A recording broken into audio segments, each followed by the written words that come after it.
A Bíblia Nossa de Cada Dia está começando agora e hoje nós vamos meditar no Salmo de número 22. E queridos, eu quero dizer para vocês uma coisa, que salmo maravilhoso, que salmo impactante, que salmo transformador. Agora de pouco, antes de começar a gravar esse episódio, enquanto eu estava louvando a Deus aqui com uma canção e falando com o Senhor a respeito de tudo que eu havia entendido através da palavra e sentido no meu espírito, eu estava dizendo ao Senhor, Pai, eu não me sinto capaz de transmitir através das minhas palavras tudo aquilo que o Senhor falou no meu coração, tudo aquilo que eu li a respeito desse salmo. E eu estava pedindo ao Senhor que me ajudasse para que eu conseguisse falar a você aquilo que Deus quer falar ao seu coração, aquilo que Ele quer ministrar ao seu coração. Então que em nome de Jesus você receba. O Salmo de número 22, ele é um salmo messiânico. Ele é um salmo que descreve o sofrimento de Jesus Cristo na cruz. Embora nós saibamos que foi escrito por Davi. Davi escreveu esse salmo, era uma canção cantada nos momentos de festa. Nós aprendemos até aqui que os salmos, o saltério, ele é composto por orações e por canções que eram declaradas em determinadas festas, em determinados momentos. Então nós sabemos que foi escrito por Davi e que pode se aplicar a Davi em alguns versículos, mas que fundamentalmente se completam na pessoa de Cristo. E eu voltei aqui nas minhas bíblias de estudo e pesquisando a respeito de Davi. Davi nasceu em 1040 a.C. e ele se tornou rei de Judá em 1010 a.C. Se você quer ver isso, está lá em 2 Samuel 2,4. Ele foi ungido, depois rei sobre todo Israel, como você pode ver em 2 Samuel capítulo 5, verso 3. Ou seja, Davi escreveu os seus salmos 1000 anos antes, pelo menos, 1000 anos antes de Cristo nascer. E ele teve uma revelação de tudo aquilo que aconteceria com o Messias. E eu não sei para você o quanto isso é fabuloso, o quanto isso é formidável, o quanto isso para você é assustador. Nem sabia se você sabia disso, Nem sabia se você tinha consciência de que Davi havia sido usado por Deus dessa maneira tão especial e reveladora. Bom, hoje então nós vamos abrir vários textos e eu espero que você esteja preparado para isso, ok? O primeiro deles que eu quero que você anote aí está em Atos capítulo 2, verso 29 até o verso 31. Olha o que está escrito, diz assim, irmãos, posso dizer com franqueza que o patriarca Davi morreu e foi sepultado, e o seu túmulo está entre nós até o dia de hoje. Ele, porém, era profeta e sabia que Deus lhe prometera sob juramento que faria um dos seus descendentes assentar no seu trono. Prevendo isso, falou da ressurreição de Cristo. Vamos lá, que não foi abandonado no Hades, nem seu corpo sofreu decomposição. Deus ressuscitou este Jesus e todos nós somos testemunhas desse fato. Então aqui em Atos capítulo 2, nós vemos que Davi ele é apontado como um profeta. Por quê? Porque apesar de tanto tempo antes ter sido escrito os textos que ele escreveu, conduzido pela revelação de Deus, ele escreveu de coisas que os seus olhos não viram, mas o Senhor revelou para nós. E tudo isso, meus queridos, eu não tenho dúvida que seja para demonstrar o poder do nosso Deus e a capacidade maravilhosa que Ele tem de conhecer o amanhã. Nada e nem ninguém, de maneira nenhuma, escapa dos olhos de Deus, Nós estamos presos no Cronos, mas Deus ele está no Kairos. O ontem, o hoje, o amanhã pertence a Ele. Ele é um Deus que ele não está preso no tempo. E lá atrás, com Davi, ele nos revelou tudo o que nós vamos ver hoje a respeito do Messias. Bom, vamos começar? Versículo de número 1 fala assim: meu Deus, por que me abandonaste? Por que estás tão longe de salvar-me? Tão longe dos meus gritos de angústia? Olhe para esse versículo de número 1. Você sente a angústia do Senhor? Aqui nesse versículo nós vemos o Senhor Jesus de maneira muito, vamos dizer assim, muito sincera, declarando a sensação de abandono que ele sentia. E este versículo que nós vemos aqui, Salmo de número 22, capítulo 1, nós também podemos encontrá-lo lá no livro de Mateus, capítulo 27, versículo 26. Diz assim: por volta das 3 horas da tarde, Jesus bradou em alta voz, Eli, Eli, lama sabachthani, que significa, meu Deus, por que me abandonaste? Você se recordava disso? Quando o Senhor estava na cruz, prestes a morrer pelos meus pecados e pelos teus, ele perguntou, Senhor, Senhor, por que me desamparaste? Ou, por que me abandonaste? E para nós é muito estranho imaginar que o Senhor Deus poderia de alguma maneira abandonar o Senhor, não é verdade? O Senhor Jesus na cruz. Por que Jesus tinha esta sensação de abandono? No versículo 2 ele vai dizer, meu Deus, eu clamo de dia, mas não respondes, de noite e não recebo alívio. Imagine somente a angústia que Jesus Cristo como homem estava sentindo. E tudo isso por quê? Gálatas capítulo 13, versículo 13 diz assim, Cristo nos redimiu da maldição da lei, quando se tornou maldição no nosso lugar. Pois está escrito, maldito todo aquele que for pendurado em um madeiro. Então, Jesus estava se sentindo abandonado, Jesus não estava sentindo a presença de Deus. Por quê? Porque naquele momento o Senhor Jesus ele estava se tornando maldito por minha causa e por você. E eu não sei se isso é estranho para você, mas nós temos que lembrar que Jesus ele estava morrendo naquela cruz como o sacrifício da Páscoa, do Cordeiro sem defeito que morreria pelo pecado de todos nós. E foi isso que aconteceu. Ele se fez maldito por mim e por você. Lá em 1 Pedro capítulo 2 diz, 2:24, ele mesmo levou no corpo os nossos pecados sobre o madeiro, a fim de que morrêssemos para os pecados e vivêssemos para a justiça. Por suas feridas vocês foram curados. Ou seja, naquele momento, ele estava abandonado na cruz, levando sobre ele os meus pecados e os teus pecados, levando sobre ele a minha maldição e a sua maldição, tomando sobre ele todo o peso, porque a iniquidade caiu sobre ele. Isaías capítulo 53, versículo 6 fala assim, todos nós, como ovelhas, nos desviamos, cada um de nós se voltou para o seu próprio caminho, mas o Senhor fez cair sobre ele a iniquidade de todos nós. Então, neste momento em que o céu ficou em silêncio, e Jesus não obteve resposta das suas orações, o que estava sobre ele foi a iniquidade, o que caiu sobre ele foi todo o nosso pecado. E quem fez esta expiação? A palavra de Deus fala em Isaías que o Senhor fez cair sobre Jesus a nossa iniquidade. Ele verdadeiramente foi entregue como o Cordeiro perfeito que morreu por mim e por você. E tudo isso por amor. Deus amou o mundo de tal maneira, Deus amou você de tal maneira que deu o Filho dele para expiar o teu pecado, o meu pecado. 2 Coríntios 5, capítulo 21 fala assim, pois foi por nossa causa que Deus tratou como pecador aquele que não tinha pecado, para que nele nos tornássemos justiça de Deus. Você entende? O objetivo de Deus ao entregar o Senhor Jesus Cristo na cruz por mim e por você era para que nós tivéssemos acesso a uma nova vida, para que nós pudéssemos nos tornar justificados em Cristo Jesus, para que nós pudéssemos passar a viver uma vida segundo a vontade dele. Então, quando nós olhamos para a cruz e quando nós olhamos para esse versículo de número 1 e de número 2, em que nós vemos relatado por Davi o silêncio que Cristo sofreu na cruz, além de toda a dor que ele estava sentindo, tenho certeza que a dor física era difícil, o desprezo das pessoas, e quando nós lemos a respeito da crucificação, também foi difícil, mas muito maior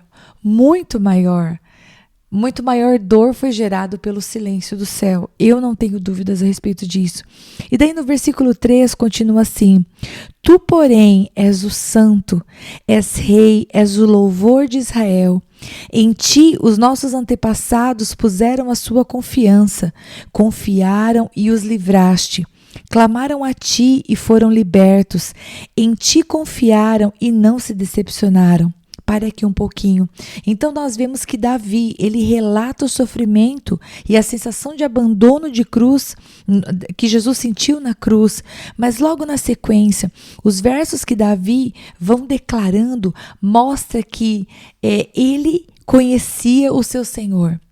Davi podia dizer que os antepassados clamaram e tiveram respostas porque Davi conhecia os milagres que Deus era capaz de fazer. E Jesus na cruz também. Jesus na cruz sabia quem era o seu Pai, sabia que aquele momento de dor e de sofrimento por toda a humanidade era o cumprimento do propósito para o qual ele veio sobre a terra, que era morrer por nós. Mas, apesar de todo o sofrimento, ele declara que o Senhor é o Santo, né? E que ele é o louvor de Israel. Isaías capítulo 66, o verso 1 até o verso 2 fala assim: assim diz o Senhor, o céu é o meu trono e a terra o estrado dos meus pés. Que espécie de casa vocês edificarão para mim? Onde seria o meu lugar de descanso? Não foram as minhas mãos que fizeram todas as coisas e por isso vieram a existir? Declara o Senhor. Mas a este eu estimo, ao humilde e contrito de espírito, que treme diante da minha palavra. Aqui está sendo declarado que o Senhor, ele é o Deus Todo-Poderoso, que não pode habitar numa casa, que não pode ser contido em um espaço físico. E é isso o que Davi está declarando aqui. Ele é o Santo, como diz o versículo 3. E a partir do versículo 5, nós vamos ver a declaração de que aqueles que clamaram foram libertos, que aqueles que dependeram do Senhor não se decepcionaram, porque é isso que Deus faz. Lá em Hebreus capítulo 13, versículo 8, é isso que é dito a respeito de Jesus. Jesus é o mesmo ontem, hoje e para sempre. Então, confiar em Deus, confiar no Senhor Jesus, que é o Messias, que é o enviado de Deus, não é em vão. Agora, o versículo 6 vai declarar um esvaziar-se, queridos. Eu acho que eu posso falar assim, um esvaziar-se do Senhor Jesus Cristo. Olha o que diz o versículo 6. Mas eu sou verme e não homem, motivo de zombaria e objeto de desprezo do povo. Caçoam de mim todos os que me veem balançando a cabeça, lançam insultos contra mim dizendo, recorra ao Senhor, que o Senhor o liberte, que ele o livre, já que lhe quer bem. Pare aqui. Nós vemos esses versículos, a partir do versículo 6, como que uma zombaria mesmo, né? Dirigida ao Senhor Jesus. No versículo 5, como eu havia dito para vocês, o Senhor se esvaziou. Filipenses capítulo 2, do verso 5 até o verso 8, fala assim: seja o modo de pensar de vocês o mesmo de Cristo Jesus, que apesar de ser Deus, não considerou que a sua igualdade com Deus era algo que deveria ser usado como vantagem. Antes, esvaziou a si mesmo, assumindo a forma de servo, tornando-se semelhante aos homens. Sendo encontrado em figura humana, humilhou-se e foi obediente até a morte e morte de cruz. Então, o Senhor Jesus se esvaziando, embora fosse Deus e embora tivesse todo o poder para se levantar e para julgar, ele aceitou o seu destino e foi até o fim. Vou continuar lendo a partir do verso 9. Contudo, tu mesmo me tiraste do ventre, deste-me segurança junto ao seio de minha mãe. Desde que nasci fui entregue a ti, desde o ventre materno és o meu Deus. Aqui a gente vê Davi declarando, né, o conhecimento do senhorio do Senhor, mas nós também sabemos que essa verdade se aplica a Jesus, que nasceu de maneira tão maravilhosa através de Maria. Verso 11. Não fiques distante de mim, pois a angústia está perto e não há ninguém que me socorra. Muitos touros me cercam, sim, rodeio meus poderosos de Bazã. Como leão voraz rugindo, escancaram a boca contra mim. Como água me derramei e todos os meus ossos estão desconjuntados. Meu coração se tornou como cera, derreteu-se no meu íntimo. Meu vigor secou-se como um caco de barro e a minha língua gruda no céu da boca. Deixaste-me no pó, à beira da morte. Cães me rodearam, um bando de homens maus me cercou. Perfuraram minhas mãos e meus pés. Meus queridos, que revelação é essa de Davi? Como que Davi poderia saber que a crucificação aconteceria desta maneira? Como? Quando a gente vai lá para Mateus capítulo 27, nós vemos no versículo 35 dizendo, né? Depois de o crucificar, dividiram as roupas dele, lançando sortes. A gente vai vendo todas essas coisas sendo relatadas, né? Um bando me cercou. No versículo 18, que eu vou ler, fala sobre isso, né? Dividiram as minhas roupas entre si. Me deixa terminar de ler essa parte. Verso 17. Posso contar todos os meus ossos, mas eles me encaram com desprezo. Dividiram as minhas roupas entre si e lançaram sortes pelas minhas vestes. Tu, porém, Senhor, não fiques distante. Ó minha força, vem logo em meu socorro. Livra-me da espada, livra-me a vida do ataque dos cães. Salva-me da boca dos leões e dos chifres dos bois selvagens. E tu me respondeste. Só um momento aqui, queridos. A gente vê que Davi vai colocando os inimigos do Senhor como figura de feras mesmo, né? Leões, bois selvagens. Um pouco mais no verso 20 acima, cães. Nós vemos touros de Bazã lá no versículo 12. Então essa descrição é uma descrição assim, vamos falar, meio que tenebrosa, né? Meio que assustadora. Vemos que aquilo que estava diante dos olhos de Cristo na cruz era uma realidade não apenas física, mas eu acredito que honestamente espiritual também, né? O Senhor vendo as trevas se levantando e julgando, né? Que de alguma maneira haviam vencido o Salvador, haviam encontrado, vamos dizer assim, a vitória através da morte de Cristo, né? Do julgamento de Cristo na cruz. E eu não sei se você se recorda que falou sobre os furos nas mãos, né? Sobre os cravos. Lá em João capítulo 20, quando Jesus já havia ressuscitado, ele aparece aos discípulos e Tomé não acredita. Você se lembra dessa história? João 20, 24 diz assim: Tomé, chamado Dídimo, um dos 12, não estava com os discípulos quando Jesus apareceu. Os outros discípulos lhe disseram: vimos o Senhor. Ele, porém, lhes disse: se eu não vir as marcas dos pregos nas suas mãos, não colocar o dedo onde estavam os pregos e não puser a mão do seu lado, não crerei. Uma semana depois, os seus discípulos estavam outra vez ali e Tomé estava com eles. Apesar de estarem fechadas as portas, Jesus entrou, pôs-se no meio deles e disse: paz seja com vocês.